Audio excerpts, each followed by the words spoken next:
यह वह किताब है जिसमें कोई संदेह नहीं। यह मार्गदर्शन है उन लोगों के लिए जो अल्लाह से डरते हैं, जो गायब अदृश्य पर ईमान लाते हैं, नमाज कायम करते हैं, जो कुछ हमने उन्हें दिया उसमें से खर्च करते हैं, और जो ईमान लाते हैं उस पर जो तुम पर ए मोहम्मद उतारा गया और जो तुमसे पहले उतारा गया, और आखिरत उस आम परलोक पर भी यकीन रखते हैं। 5 यही लोग अपने रब की तरफ से हिदायत मार्गदर्शन पर हैं और वही सफल होने वाले हैं। 6 जिन लोगों ने इनकार किया उनके लिए बराबर है, तुम उन्हें चेतावनी दो या न दो, वे ईमान नहीं लाएंगे। 7 अल्लाह ने उनके दिलों और कानों पर मुहर लगा दी है और उनकी आंखों पर पर्दा है और उनके लिए बड़ा अजाब है। 8 कुछ लोग ऐसे हैं जो कहते हैं हम ईमान लाए अल्लाह और आखिरत पर, हालांकि वे ईमानदार नहीं हैं। 9 वे अल्लाह को और ईमान वालों को धोखा देना चाहते हैं, लेकिन वास्तव में वे खुद को धोखा दे रहे हैं और उन्हें इसका एहसास नहीं। 10 उनके दिलों में बीमारी है तो अल्लाह ने उनकी बीमारी बढ़ा दी और उनके लिए दर्दनाक सजा है उनके झूठ बोलने की वजह से।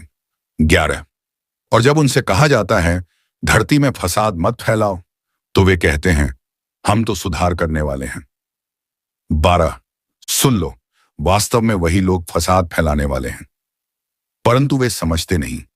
13 और जब उनसे कहा जाता है जैसे और लोग ईमान लाए हैं तुम भी ईमान लाओ, तो वे कहते हैं क्या हम भी वैसे ही ईमान लाइए जैसे मूर्खों ने ईमान लाया। सुन लो, वास्तव में वही मूर्ख हैं, परंतु वे नहीं जानते। 14 और जब वे ईमान वालों से मिलते हैं तो कहते हैं हम भी ईमान लाए हैं, और जब अपने शैतानों के पास अकेले होते हैं तो कहते हैं हम तो तुम्हारे साथ हैं, हम तो बस मजाक कर रहे थे। 15 अल्लाह उनका मजाक करता है और उन्हें उनकी सरकशी में भटकने देता है। 16 यही वे लोग हैं जिन्होंने हिदायत को बेचकर गुमराही खरीद ली, इसलिए उनका सौदा घाटे का है और वे मार्ग नहीं पाएंगे। 17 उनकी मिसाल उस व्यक्ति की है जिसने आग जलाई, फिर जब चारों ओर उजाला हो गया तो अल्लाह ने उनकी रोशनी छीन ली और उन्हें अंधेरे में छोड़ दिया जहां वे देख नहीं सकते। 18 वे बहरे हैं, गूंगे हैं, अंधे हैं, इसीलिए वे लौटते नहीं। 19 या उनकी मिसाल भारी बारिश की है जिसमें अंधेरा है, गरज है, बिजली है, वे मौत के डर से अपनी उंगलियां कानों में डाल लेते हैं और अल्लाह काफिरों को घेरे हुए हैं। 20 बिजली ऐसी है कि उनकी नजरें छीन लेती हैं, जब चमकती है तो चलते हैं और जब अंधेरा हो जाता है तो रुक जाते हैं। अगर अल्लाह चाहता तो उनकी सुनने और देखने की शक्ति भी छीन लेता। निश्चय ही अल्लाह हर चीज पर सक्षम है। 21 ऐ लोगों, अपने उस रब की इबादत करो जिसने तुम्हें और तुम्हारे पहले के लोगों को पैदा किया ताकि तुम परहेजगार बनो। 22 वही जिसने तुम्हारे लिए जमीन को बिछावन और आकाश को छत बनाया और आसमान से पानी बरसाया और उससे तुम्हारे लिए फल पैदा किए, तो अल्लाह के साथ किसी को बराबरी का न बनाओ जबकि तुम जानते हो। 23 और अगर तुम्हें संदेह है उस कुरान में जो हमने अपने बंदे मोहम्मद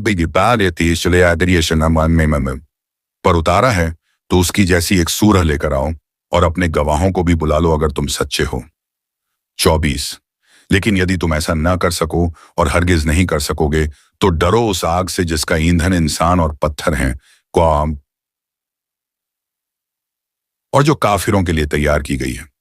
25 और उन्हें खुशखबरी दो जो ईमान लाए और अच्छे काम किए कि उनके लिए ऐसे बाग हैं जिनके नीचे नहरें बहती हैं, जब भी उन्हें वहां से कोई फल मिलेगा वे कहेंगे यह वही फल है जो हमें पहले मिला था, और उन्हें मिलते जुलते फल दिए जाएंगे और वहां उनके लिए शुद्ध साथी होंगे और वे हमेशा उसमें रहेंगे। 26 अल्लाह मच्छर की या उससे भी छोटी चीज की मिसाल देने से नहीं शर्माता। जो ईमान लाए हैं वे जानते हैं कि यह सच्चाई है उनके रब की ओर से, और जो इनकार करते हैं वे कहते हैं इस मिसाल का क्या मतलब है। इससे अल्लाह बहुतों को गुमराह करता है और बहुतों को मार्ग दिखाता है, लेकिन गुमराही में वही जाते हैं जो अवज्ञाकारी हैं। 27 वे जो अल्लाह से किए गए अहद को तोड़ते हैं और जिन संबंधों को अल्लाह ने जोड़े रखने का हुक्म दिया उन्हें काटते हैं और धरती में फसाद फैलाते हैं, यही लोग घाटे में हैं। 28 तुम अल्लाह का इनकार कैसे करते हो जबकि तुम मृत थे और उसने तुम्हें जीवन दिया, फिर वह तुम्हें मार डालेगा, फिर जिंदा करेगा, फिर उसकी ओर लौटाए जाओगे। 29 वही है जिसने तुम्हारे लिए जो कुछ धरती में है सब बनाया, फिर आकाश की ओर ध्यान दिया और उन्हें 7 आकाश बना दिया, और वह हर चीज को जानने वाला है। 30। और जब तुम्हारे रब ने फरिश्तों से कहा, मैं जमीन में एक प्रतिनिधि खलीफा बनाने वाला हूं, तो उन्होंने कहा, क्या तू उसमें उसे बनाएगा जो उसमें फसाद करेगा